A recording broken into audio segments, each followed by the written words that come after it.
Welcome and good evening. I'm Jessica Bailey. I'm the Director of Special Education here at Rush-Henrietta. And I also have my two coordinators with me. David Pat is our secondary coordinator.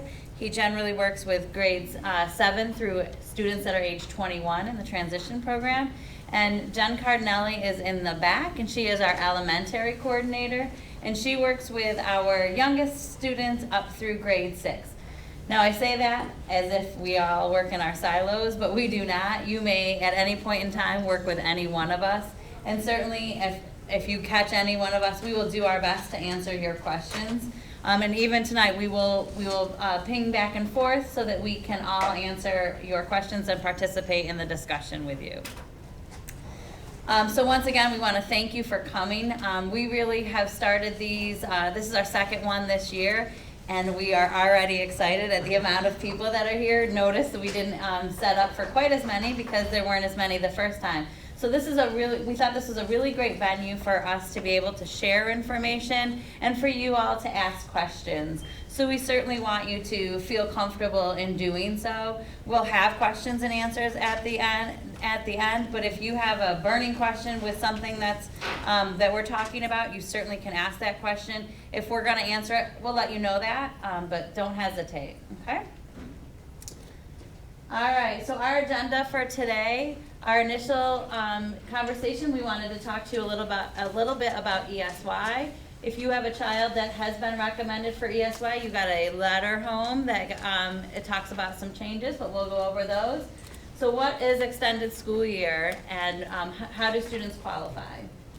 Transition, our transition from one building to the next. I know that was a question that a lot of parents had at our last meeting. What do we do when our student is moving from an elementary to a middle school, or even the junior high to a high school? So we'll talk a little bit about that. Graduation pathways. Graduation can be very confusing and exciting all at the same time. And so there's a lot of different ways that your child can graduate or exit Rush-Henrietta, and so we wanted to start sharing some of that with you. And then, of course, we wanted to share anything that's new as we go forward into the 2021 school year. So there's a lot going on, and we wanted to share information with you. Again, this is really meant to be an overview of information. If you have specific questions about your student or just in general with your grade level or your building, we certainly want to ask that or answer that, but there may be a better time for us to do that. So just be aware of that as we go through. The New York State Blueprint, this is, again, we anchor all of our work back into this, and this is available on our website. It's also available on the New York State Education website.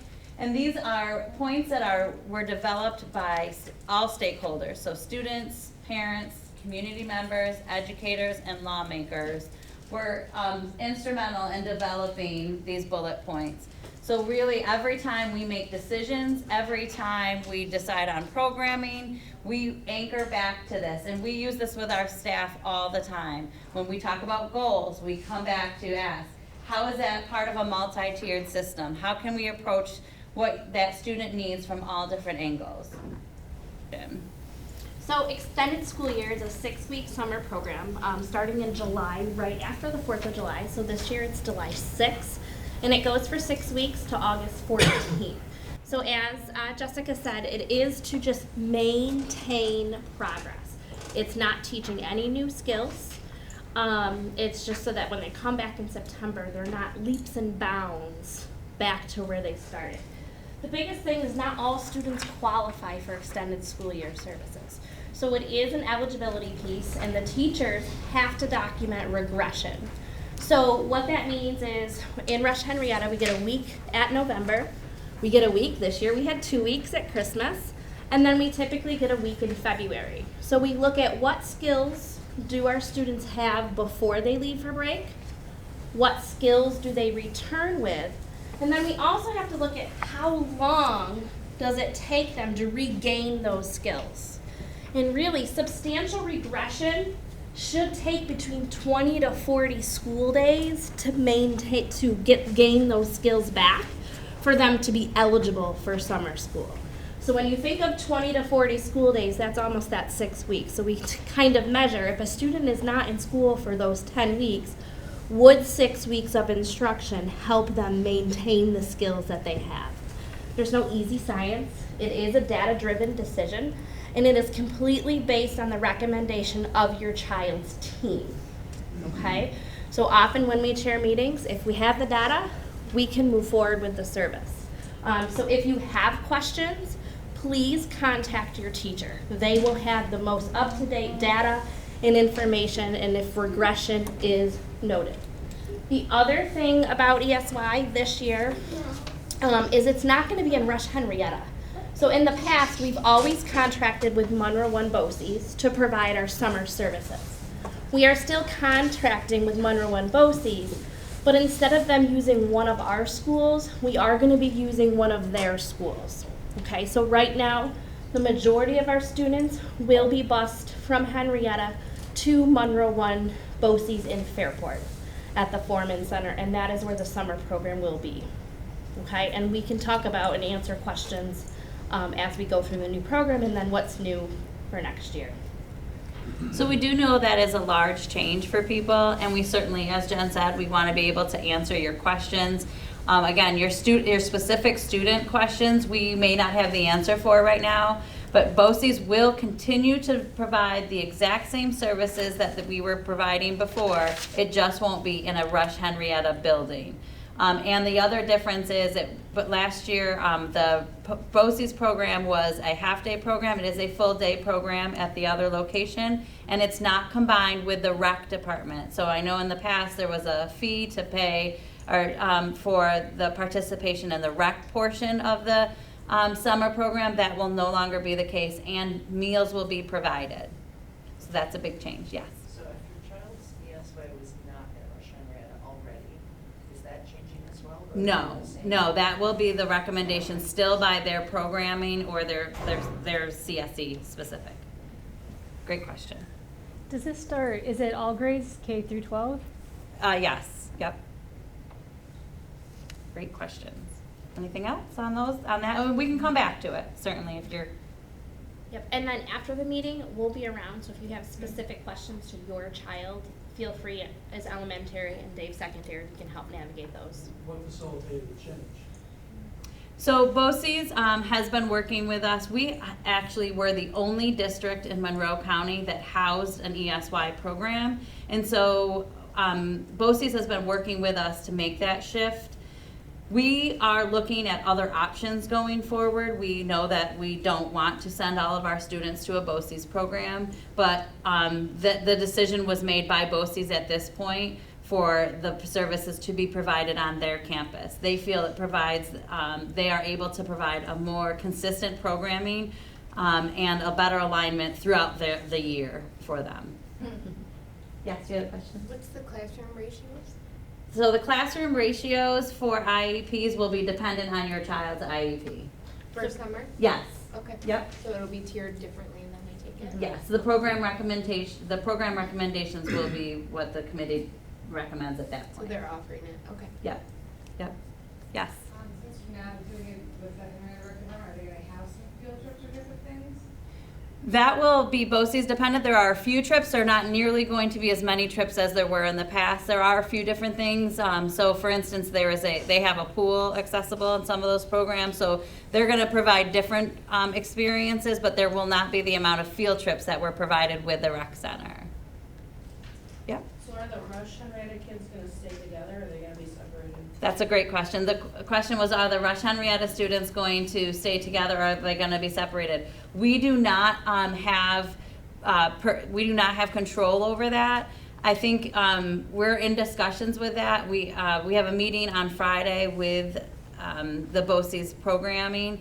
I think their numbers are going to be based on where our students come. If we send a group of 12 students over and that's what fills the 12-1-1 hypothetically, then they may likely stay together. They may fill in holes in other programming, but we certainly have advocated for our students to stay together to the greatest extent possible. Okay. Who's responsible for the transportation then? Great question. The question was about transportation. We are working with our transportation department right now. If your child is being transported by Rush-Henrietta at the moment, we are working on will that continue or will it be BOCES transportation? So they are working on that on the backside of that. And will you let us know, like, via email? or- Absolutely. You will know when that decision is being made. Will we be notified prior to the holiday? July 4th. Oh, yes. Absolutely. Yes, you will certainly be notified before that programming starts on who will be transporting. Really, we are, again, hoping that our staff will be transporting. We just aren't sure with the capacity if that's a possibility or not. If your child is getting related services only, those will be taking place in district at the Webster Learning Center. Our next topic was how do we prepare our students to transition to the next building or grade level?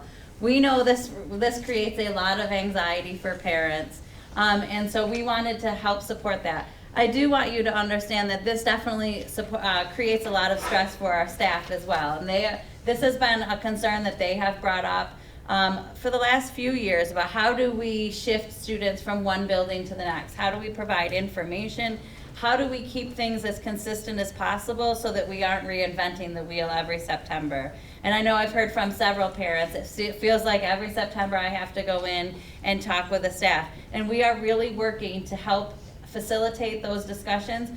But there are some things that we also want you to remember that happen from June to September. A lot of kids grow a lot in between June and September. And sometimes we're amazed at how different a child can come in September than what they were, what they left us in June, especially as they go. That 6 to 7 they grow so much from in that time period. So even though we are improving those systems, it's never going to be perfect, and we always are looking for you to be a part of that team, you and your child to be a part of that team to help facilitate that process. But one of the things that we have been doing is we have increased teacher communication from one building to the next. In previous years, when we did planning days and talked about student transitions, we had full buildings. So we would have, hypothetically, we would have Crane staff, and we would have them here, and we would talk about the students that are third graders going to fourth, and we would talk about how do we transition them. But then the fourth grade staff wasn't here to have that conversation with them as well. So one of the things that we did when we planned those days is we did some crossing of buildings. So we did K2, so that they were able to talk about the students that they were shifting up to the next grade level. And then we had grades 3 through 5 be together for the day so that we could talk about third graders going to fourth grade. And then 6 to 8, and then again 9 to 12. So we are facilitating those conversations not only with teachers, but with service providers, counselors, psychologists, social workers, all of the players involved. And we're working on systems to help facilitate that, both electronically and in person. And then student and parent tours can be set up, especially if you are going to a new building. We know that that can be anxiety provoking as well, again, especially from that intermediate to junior high. And if you and your child want to go see the building, they are open during the summer, and there's always somebody to help take you on a tour, either from the building or from our staff as well. All right, so now I'm going to hand it over to Mr. Pat, who's going to talk a little bit about graduation pathways. And this is a very intricate conversation. There's a lot of moving parts when we talk about graduation. And if you are at all familiar with New York State education, you know there's a lot of moving particles in this conversation. All right, so for graduation pathways, I think the broad overview too to remember is that, and I'm a mover, so people in front, you may have to turn around quick. So with graduation pieces, it's just as anxiety provoking as the transition from building to building, but I promise you that everyone will survive. And the adults definitely get more anxious about than the kids do. So it's funny, you talk to kids about, oh, I'm going into 7th grade. They're like really excited, no big deal. It's like for them, it's just moving from Thursday to Friday for most of them. So sometimes it's good to remember that as adults, we definitely think about it way more. In terms of graduation, there's a couple big things to remember. So I'm going to go over graduation for every single student in New York State. IEP, 504, ELL, it does not matter which. And if we throw out acronyms as we go that you're like, I have no idea what you're talking about, let us know. We try not to do too much edu-speak, but just raise your hand. So all students in New York State need 22 credits to graduate. Those credits come in different sequences: math, ELA, humanities, science, all those different pieces. Students also need to pass 4 Regents exams plus 1 pathway. So at this point, you're saying they're going, okay, I'm a little bit not sure already. This was developed by New York State, so this is a visual to kind of explain what I'm going over. These 2 pieces I have in my hands are tomato and tomato. One really defines the other. They're the same information in the document, just presented a little bit differently for those who are visual learners. I know some of you are probably sitting here saying, I have a kindergartner or a first grader, or why does this matter? I also want you to understand, we literally take this into account for every child, even as they are entering kindergarten. We are always talking about graduation because we want to make sure that your child has the best opportunity to graduate on time with their peers. Every child.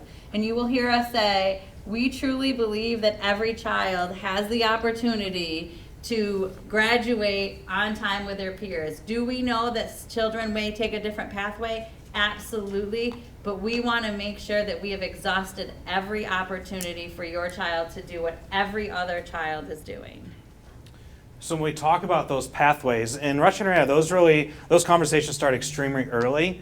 And we talk about those 22 credits, and that really starts to come into play in junior high, especially when we start talking about 8th grade. Students have the potential to start earning credits at the end of 8th grade. So you're starting on that pathway to 22 at the end of 8th grade. A typical student would transfer from the junior high to the high school with about 6 credits. We consider a student in good standing on track for 4-year graduation, going into 10th grade with roughly 6 credits. Anything more than that is phenomenal and very unheard of, and anything less than that is a little bit of concern. But at that point, we're tracking it very closely. You've been involved in meetings. If you're not hearing about credit conversations starting in 7th grade from a CSE chairperson, which is either myself or school psych, or it could be Jen or Jess or somebody, definitely bring that up at the meeting before you walk away. We have to go over it. So like I said, it's 4 Regents exams a student will pass plus 1 pathway. These pathways that New York State designates are different ways to get that other option. So you could also pass the English 11 exam. If you've passed algebra, you can get another pathway in one of the 2 science or the 2 maths. You need credits in a physical science. You need to pass 1 science exam at least. And then U.S. history. Global 10 can be the +1.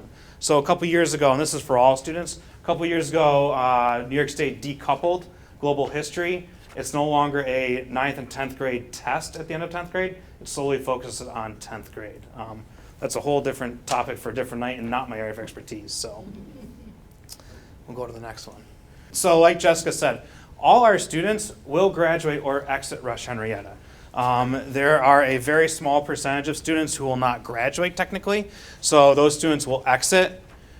And these are the different ways you can go through those pathways. So Regents with diploma, Regents diploma, or local diploma. There are certain students who are deemed NYS eligible. That stands for New York State Alternative Assessment. So if you're on this page, it's that one on the bottom. So And- when go you ahead. see that grid, you see that there is only one pathway really for our NYSA students. And we want to make sure that when we make that determination, that we have, again, exhausted every opportunity, because we know it shuts off a lot of opportunities for them along the way. So we take that consideration very seriously, and we work with you to help you understand what that means, because it is a determination that's very difficult to change. Yeah. And in terms of the expertise for this also lies with your child's school counselor. So if there are any questions as we follow up and broadly, let me know. I'm going to try to focus in on students with disabilities and the particular pieces for your child. So as Jessica said, our exit pathways, so students who don't graduate, you can earn what's called a CDOS. That's a standalone credential, or a skills and achievement commencement credential. So this one is solely for students who are NYS eligible, which is about 1% of our students with disabilities population. So if you think about that, that's less than 1% of our total student population in the district. And our CDOS credential, we look at that as, we like to think about as a supplemental. There's some different pieces and parts out there in the news and everything. Contrary to some people's beliefs, CDOS is not a exit or a necessarily a singular pathway. And then over here is just the general piece which we blew up on this piece of paper in terms of what those credits look like. This is from the New York State website, available to anyone, and applies to all students. Students can get a CDOS with their diploma. That is career opportunities that they have throughout the day. So we work with our staff and our students to make sure that even if students are on track to get a Regents or a local diploma, we talk about CDOS opportunities for them so that they have more than one option as they go forward. All right. Any questions so far? We know it's a lot of information. Yeah. All right, so the good thing to think about is that there are many different options for students to graduate. I'm going to focus a little bit on this box right here because that applies to our students particularly. The rest of them, as you'll see, is for all students. There's different ways to do that. Oftentimes, our students with disabilities qualify for what's called a low pass score. So what can happen there is that typically we traditionally think of a 65 as a passing score. Probably when you went through school, it was the same way. So really our students, what can happen is they can score between 55 and a 64 and still get credit towards graduation. So we're always striving for that Regents diploma, but if we get down to it and there's your child or there's a student that has below a 65 and between a 65 or 64 and 55, then we look at that diploma option. People often ask me, what's the difference? At that point, it's usually in 10th or 11th grade we start that conversation. I would say, my professional judgment and what I've seen expertise-wise is that really, unless you're applying to a hugely competitive college or going through a very competitive college process, the diplomas there's not much difference between them. So I'm not a college admissions person though, so I can't bank on that. I don't know particular admissions processes, but if you read the news and stay up with local events, you pretty much see that colleges in general are taking a look at the whole child more so than they ever were. There are some colleges that are even opting out of SAT scores and stuff like that. So, I think the resume and students' activities are even more important or just as important as some of those more traditional measures that we may be used to. All right, a big one, and what you'll hear, this conversation really needs to start going into 7th grade.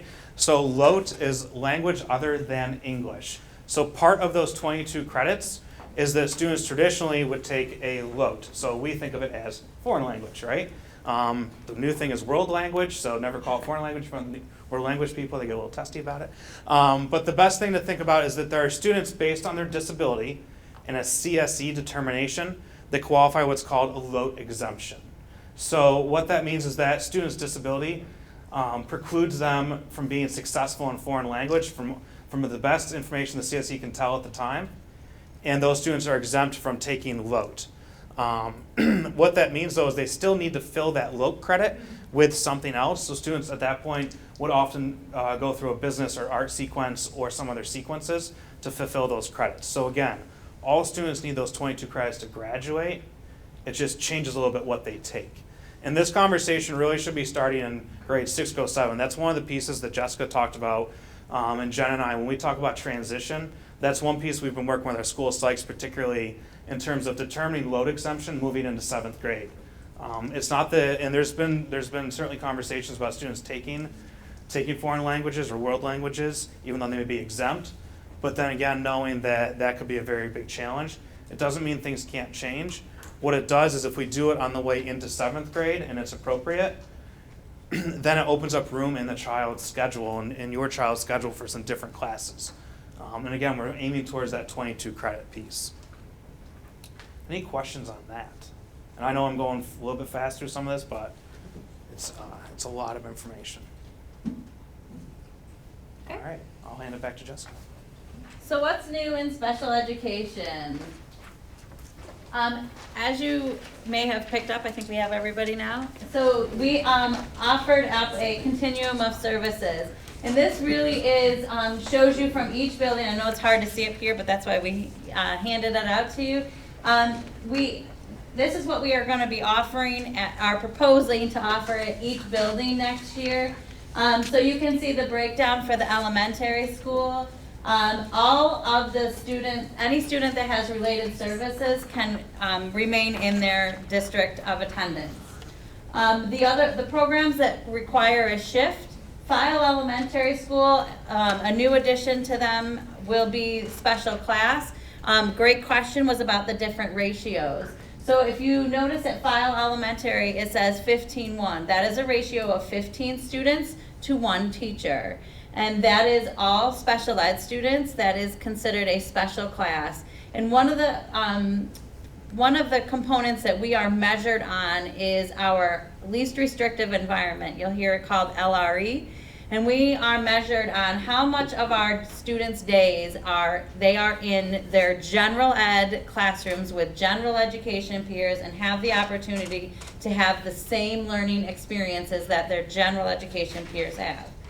In special class, that is considered a removal from general education because there are no gen ed students in there. And the ratio again is 15:1. And for a district the size of Rush-Henrietta, where we have a small class initiative, our general ed classrooms are 17 students at the elementary level. So we, again, really consider how is that supporting our students. We want to make sure that they have the best opportunities. So we're always looking at the ratios of that class and making sure that we are equipping those classroom teachers and students with the opportunities to move out to their general education classrooms. So there will be 2 classes located at File Elementary, ranging in ages from grades K through 2. And there will be a mix of students in those classes, and they are excited to have some special classes over at File Elementary. Leary Elementary has our consultant teacher services. That is a service that a special education teacher pushes in to support students in a general education classroom with their general education teacher and their general education peers. And there's minimum requirements for each student. And right now we have 2 consultant teachers at Leary, and they work on specific grade levels to support students. That was a shift from last year where we had consultant teacher in a couple buildings, and last year we consolidated that all to be at Leary.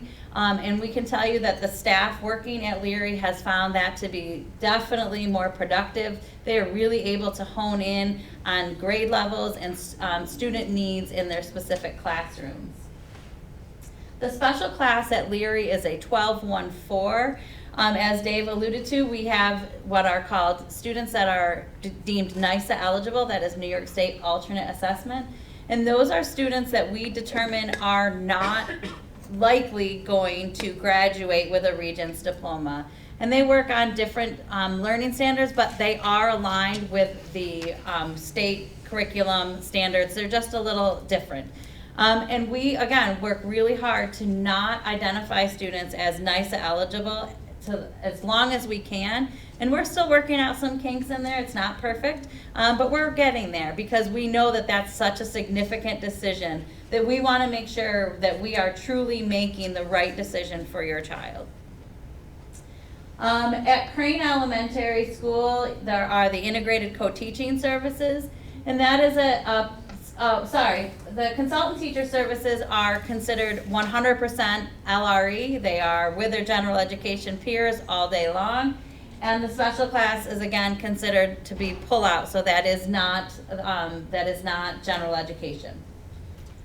Integrated co-teaching services is also considered least restrictive environment. That is 2 teachers in the classroom, a general education teacher and a special education teacher in the classroom for the vast majority of the day. We do have a little bit of leeway on the classroom size because there are 2 certified teachers in there, but we are monitoring that very closely. And so that is a mix of gen ed students and special ed students throughout the day.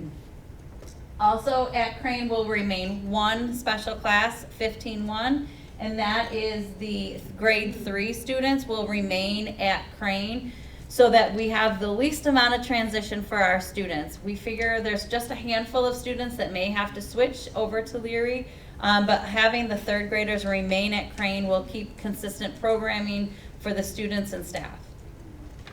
And then Winslow Elementary will continue to have related services only. What Yes. grade level will be at Leary then? Because we didn't touch on that. For which program? For Leary Elementary for the 12-1-4. The 12-1-4? Oh, Yeah. that's actually a great question, because You that is broke a down change. K through 2nd here, 3rd here, but you didn't mention Leary. Yep, great, thank you. That's a great point, because that is a new shift. So in the past, our NYS classes have been K3 at Leary, 4-6 have been at Vollmer, 7-9 have been at Berger, then 10 through 12 have been at the high school, and then the transition program is at the Webster Learning Center. Next year, for those of you that live on the Vollmer side of the district, you may or may not be aware that Vollmer is experiencing some space issues. The population in that area of town is really growing significantly. And so we're running out of classrooms at Vollmer. So one of our proposals for next year is to have grade 4 for the NYSA students remain at Leary. Again, looking at students, that will be the least amount of disruption for student programming. So grade K through 4 will remain at Leary for the 12-1-4 program.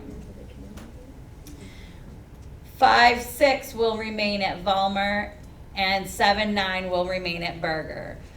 As we go down the line, we anticipate that Vollmer will continue to have some space issues. So we are actually looking at potentially K6, the NYSA programs, remaining at Leary, but understanding that our 6th graders may shift to Berger, and then we will have a 6-9 program at Berger. Again, very student dependent. We will look every year at the students that are in those programs and determine what's best for the students in those programs. So Vollmer Elementary, one of the questions is about integrated co-teaching. Currently our integrated co-teaching is grades K through 3.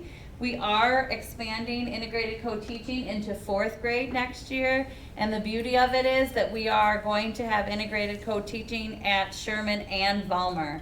So once we can get into 2 buildings, we are able to provide more consistent services that are the same on one side versus the other. And so we are still working out exactly what that will look like at grades 4 through 6, but integrated co-teaching will be expanding into grade 4, and we will continue to have CT services at grades 5 and 6. Can you just repeat what co-teaching? Integrated co-teaching, yeah. Integrated, yeah, no problem. Integrated co-teaching is 2 teachers, 2 certified teachers in the classroom. One special. 1 general ed and 1 special ed. Yep, you got it. And then at Vollmer also will remain the 12-1-4 for grades 5 and 6. And then students that are getting related services, yes. What is 12-1-4? Great, good questions. 12-1-4 is 12 students, 1 teacher, and 4 paraprofessionals. Right now, one of the things that we are shifting is from a 12-1-1 to a 12-1-4. And what we are hoping is that pod, we keep calling it a pod, will have more consistent support within that classroom. So right now, there's a lot of shifting around of our paraprofessionals from one year to the next. They shift buildings, shift classrooms.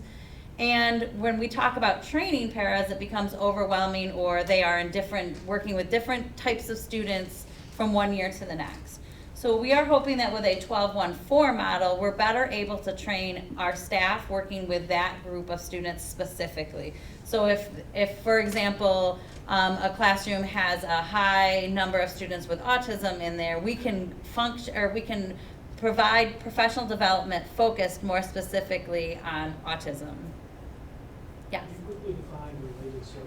Yes, related services are services that are beyond the classroom. So your speech, your OT, and your physical therapy. Counseling is also considered a related service. Yes. Can you just explain why Sherman is still 15:1 ratio Yes. as opposed to, how does that? Yep, what does great. that mean? So as we said before, the 12-1-4 student classes they, especially at Vollmer, are NYSA students, so they are NYSA eligible. The 15-1 students are still on a Regents track. We are still required to provide them with the exact same education that their general education peers have. They are using the same learning standards, they have the same common assessments, and they are on track for a Regents diploma. So in New York State, we only have two exit options. One is graduation with a Regents or local diploma, and the other is the NYSA eligibility. So for students that are really in that gray area, and Dave and I just attended a regional graduation discussion about how do we support students best. The conversations that we are having regularly are how do we support the students that don't qualify for NYSA, but we know are really gonna struggle to meet the criteria for a Regents diploma. So is there a plan in place for that, for those students? Well, we're constantly working on it. Unfortunately, New York State doesn't give us a lot of wiggle room with that, but we are talking as a district on how best to meet the needs of those students. At the end of the day, we are required to keep them on a Regents track, but as Dave said, we're really working on CDOS opportunities and making sure that staff and students and parents really understand all the other pathways and options like safety net and local diploma so that we can get them through the high school experience. Just a little history and context to it. Jen, is this your 7th year? Going on my 9th, March 1st. is my Okay, so anniversary. Jen's been here for 9 years. So Jessica's been here for about 2 months, 3 months longer than I had. So this is about our year 2.5 for both of us. One of our big goals moving in was that, well, you know, we noticed the district was doing reconfiguration. So part of it too was, okay, so this is an opportunity to make sure that our programs and services are aligned so that no matter where you live in the district, you have the same opportunities. That was and that is a big passion piece of ours. That it shouldn't matter if you live in the Berger or Roth attendance zone, you should have the same programs and services to the best extent possible. Now we have to balance that, and the district really has to balance that. We make the recommendations. The district has to balance that with economic efficiencies too. So just making sure, especially to be honest with you, that's like the challenge of the elementary. So yes, I certainly help with it, but that's where I don't get jealous at all. So that's challenge elementary. What we do in the junior high is that in junior high, 7, 12 moving forward, it's less buildings, so it naturally leads itself to making it easier to be more aligned across both sides of Erie Station Road, I guess you'd say. So as Dave said, we really truly I would love to say every building has the exact same classroom and programming. Unfortunately, we don't have that flexibility. We certainly don't have the funding to do those things, but what we can do is provide you with what we truly feel is the best program possible, and we take those decisions very seriously and work with staff, we work with building leaders, we work amongst ourselves to really determine how can we provide this service most efficiently. And then as you see the junior high, as Dave said, once we split off into 2 buildings, they align. So at at Berger, we have the NYSA class still, and then at Roth, we have the consultant teacher, the integrated co-teaching, and related services. What does NYSA stand for again? New York State Alternative Assessment. And then at the high school, we continue to have integrated co-teaching, consultant teaching services, and the 12-1-4 program. We also have the alternative program that's located at the Webster Learning Center. Our transition students are there, which is our 18 to 21, and we are always working to provide them with the truest learning experiences available and looking for opportunities to have them working within the community. So when Jessica talks about the transition piece of it, what she's referring to specifically is, so if you think about, anytime you see 12-1-4 on here, it helps if you want to write down, or whatever works for you, to write down NYSA next to it. So those are students that aren't going to graduate. So if you think about it, what that really means is those are students where their disability is so complicated and or so severe that most likely later in life they'll need some type of assisted living options, may qualify for OPWDD, which is Office of People with Developmental Disabilities. It's a county-run agency. So when we talk about our transition program in age 18 through 21, it's for students typically who are not going to graduate or have not graduated high school, but we still want to give them that experience of how independent can you be? And we ask that question for all our students. And it's not to say that every student who qualifies for OPWDD is NYS eligible. There's a high correlation. There are some outliers, of course, on both sides. But really that transition is that culmination. So a lot of our students, if you think about when they graduate, they go on to something else. The world of work, they go on to college, they go on to live somewhere else. You know, our goal is to give those students who are still with us educationally the same experience to be independent as possible. So teaching them skills such as how do you manage your routine? What will you do with your free time off? A lot of students still need that guidance, and that's where the related services piece of it also kick in too. A lot of it is that soft skills training through that program. Our goal is to have those students learning a skill to be able to work as independently as possible. So right now we have a couple students who are at Lattimore Physical Therapy. They're placed at a couple students working through our office, a couple students who are also doing job opportunities at, I'm going to blank on the diner right now. What's that? Peppermint, sorry. So that's where we bank on the community and those experiences, because those relationships that teacher and our department, really that teacher, has formed with those community members, and we're always looking to expand those opportunities. So if any of you work in a place where you would be willing to take on one of our students, we would love that. We do have some exciting things in the mix, but we are not there yet, and so stay tuned for exciting things happening for our transition programming. For any of the kids that may be at Leary for consultant teacher services, if their home path would really be Sherman, when they graduate from Leary, would they go to Vollmer or to Sherman? They would go to back to their attendance district. Okay. Unless they attendance required a special class. Right. Very, okay. Yeah. Mhm. Great question. Yes. So you said this is a proposal, like when do you find out if it's approved? Well, we present to the board next week, so this is kind of our dry run. But this is, as we go forward, this is what we are anticipating moving forward, unless we are told differently. Other Yes. questions? Sorry. So I see that 15-1 classroom doesn't exist in the junior high level.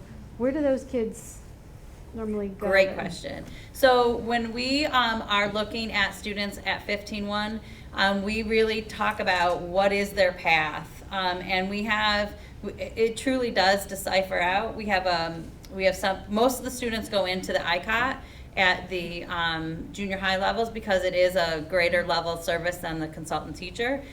Or we talk about the NYSA eligibility. That we do have some students that are still in the 15-1 at that point that could qualify for NYSA. So we talk about each student individually and figure out what is the best programming for them going forward. So we certainly want to open it up for some questions. We also would like for you to give us any topics, suggestions that you would like us to discuss that we haven't. As you can see, most of our presentation really was developed on the suggestions of parents at our last meeting. So we take that into consideration, and we certainly want these meetings to be for you. So if you have any suggestions on topics, let us know. You don't have to let us know right this minute. You can call or email any one of us. All of our contact information is on the website, and we always are available for conversation at any time.